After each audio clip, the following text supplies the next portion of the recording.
वो गांव में पराली जलाने के लिए, जिससे गांव में ये धुआं उठता है तो उसकी वजह से दिक्कत ना हो, इसलिए लोगों को ये जागरूक कराने के लिए कहा है कि पराली जलाए नहीं।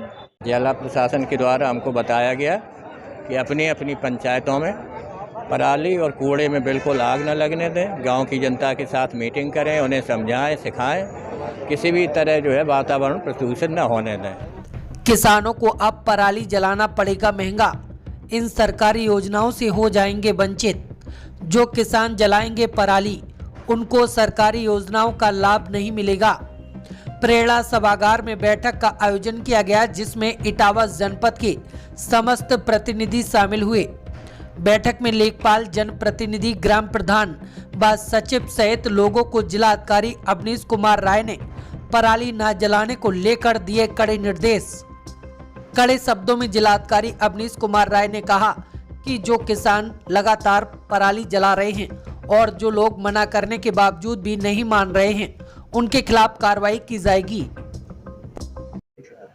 विगत सप्ताह में जनपद में फसल अवशेष जलाने की घटनाओं में जो वृद्धि हुई है, उसके विषय में आज ग्राम पंचायत स्तर के सभी अधिकारी, कर्मचारी, जनप्रतिनिधि, प्रधानगण, बीडीसी, लेखपाल, ग्राम विकास अधिकारी, ग्राम सचिव, इन सभी लोगों को शिफ्ट वाइज बुलाया गया था, ब्लॉक वाइज, और इन सभी लोगों को इसके विषय में सेंसिटाइज करने के लिए और संवेदनशील बनाने के लिए प्रयास किया गया कि जनपद में पराली जलाने की घटनाओं में वृद्धि हुई है। प्रदेश की तुलना में हमारी घटनाएं बहुत अधिक हैं और इनको अब हमें कंट्रोल करने की ज़रूरत है। तो उसी विषय में उनको व्यवस्थाएं पूरी बताई गई हैं। साथ ही ये भी उन लोगों से अपील की गई है कि सब किसान भाइयों को इस बारे में अवगत कराएं कि फसल अवशेष जलाने के क्या नुकसान है, स्वास्थ्य पर क्या दुष्प्रभाव है। इसके अलावा विधिक व्यवस्था से उन्हें अवगत कराया गया है। ऐसे हार्वेस्टर्स जिनमें SMS नहीं लगा हुआ हो, या जो SMS लगा है पर SMS के साथ कटाई का काम नहीं कर रहे हैं, ऐसे हार्वेस्टर्स का इस्तेमाल ना करें। और यदि ऐसे हार्वेस्टर्स हमें कहीं चलते हुए मिलते हैं तो हम फिर उसमें विधिक कार्रवाई करने के लिए बाध्य हैं। हम उन्हें सीज करके और उन्हें भविष्य में न चलने दें, ऐसी व्यवस्था हम लोग बनाए हैं। तो इसी विषय में सभी लोगों को अवगत कराया गया है और हमारा प्रयास ये है कि आने वाले सप्ताह में स्टबल बर्निंग के, पराली जलाने के जो केसेस हैं वो शून्य रहें, जिससे कि एयर क्वालिटी धीरे धीरे इम्प्रूव हो, जिससे लोगों के स्वास्थ्य पर जो दुष्प्रभाव पड़ रहा है वो न पड़े और प्रदेश में भी हमारी स्थिति कुछ बेहतर हो जाए। सर, जनपद में कितने अभी तक हमारे यहाँ जनपद में लगभग 105 घटनाएं पराली की हुई हैं, जो पिछले वर्ष की तुलना में लगभग 1.5 गुना है। यानी इसमें संख्या में वृद्धि आई है। इस साल किसानों ने पराली जलाने की घटनाओं में ज़्यादा तरीका ये वाला अपनाया है फसल अवशेष प्रबंधन का, और इसीलिए हम लोगों से ये अपील कर रहे हैं कि आने वाले समय में जो हमारा 15 से 20 दिन और बचा है, जिसमें पैडी का हार्वेस्ट होना है, आपका धान की कटाई होनी है, तो इस दौरान वो फसल अवशेष न जलाएं और हम सभी लोगों का सहयोग करें, जिससे जनपद में और प्रदेश में भी जो एयर क्वालिटी है उसमें इम्प्रूवमेंट आए और लोगों के स्वास्थ्य पर इसका दुष्प्रभाव ना हो। क्या किसानों से जुर्माना वसूलने या फिर कानूनी कार्रवाई? अभी तक जितने भी केसेस हैं उन सभी केसेस में जुर्माना वसूला गया है, लेकिन प्रशासन ये नहीं चाहता कि गलतियां होती रहें और उसके लिए हम लोगों पर अर्थदंड लगाते रहें।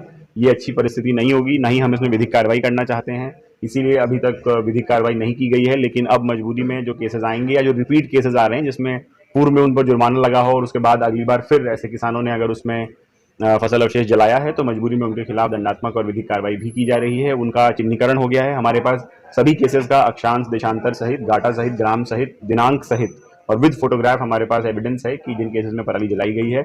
हम केवल ये चाहते हैं कि किसानों के खिलाफ दंडात्मक कार्रवाई न करनी पड़े, बट अब रिपीट केसेस में दंडात्मक कार्रवाई भी आज से की जाएगी। और इसलिए भी किसानों से ये बार बार अनुरोध है कि कृपया फसल अवशेष जलाने से बचें, ऐसी कोई परिस्थिति ना लाएं जिसमें प्रशासन को किसान भाइयों के खिलाफ कार्रवाई करनी पड़े।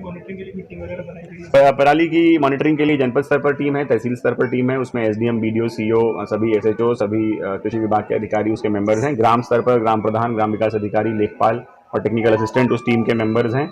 सभी लोगों के प्रयास से ही, हालांकि ये संख्या 105 जो है, ये अगर पूरे जनपद के स्तर पर देखा जाए तो जितनी जगहों पर हमारे यहाँ धान की खेती थी उसकी तुलना में बहुत अधिक नहीं है, बट फिर भी प्रदेश लेवल पर 105 घटनाएं अपने आप में बहुत अधिक घटनाएं हैं, इनको शून्य होना चाहिए। तो वही जो परिस्थिति है उसको हम लाने का प्रयास कर रहे हैं और हम ये कोशिश कर रहे हैं कि बिल्कुल भी पराली जलाने की घटनाएं ना हो। और हम इसमें बार बार किसानों से, नागरिकों से, जनप्रतिनिधियों से, प्रधानों से, सभी लोगों से सहयोग मांग रहे हैं। और मीडिया के माध्यम से भी हम सभी लोगों से यही अपील करना चाहेंगे कि अब जो फसल अवशेष का प्रबंधन है वो जलाकर ना किया जाए और ऑल्टरनेट माध्यम जो है वो इस्तेमाल किए जाएं। SMS का प्रयोग अधिक से अधिक संख्या में हो, सुपर सीडर का प्रयोग हो अगली फसल के लिए, जिसके लिए कि आपको पराली क्लियर करके जलाने की ज़रूरत नहीं पड़ती है। तो कृपया इन माध्यमों पर विचार करें। ये हम सभी के स्वास्थ्य के लिए है, जिससे कि बच्चों का या जो हमारे वृद्ध लोग हैं जिनको सांस लेने में अदरवाइज तकलीफें हैं तमाम रोगों की वजह से, उनके स्वास्थ्य पर इसका दुष्प्रभाव, इसका कुप्रभाव न हो, इसलिए आप लोगों से बार बार सहयोग मांगा जा रहा है और आप लोगों के माध्यम से भी हम यही अपील करना क्या चाहेंगे। सर दोषी किसानों जो बार बार करते हैं गलती, क्या किसान सम्मान निधि से वंचित रखने का भी लिखेंगे आप? हम लोगों ने अभी ये व्यवस्था बनाई है कि जिन केसेस में रिपीट ऑफेंडर्स मिल रहे हैं उनके खिलाफ जरूरत पड़ने पर विधिक कार्रवाई की जाए, FIR कराई जाए, क्योंकि उनके इस कृत्य से लोगों का स्वास्थ्य प्रभावित हो रहा है।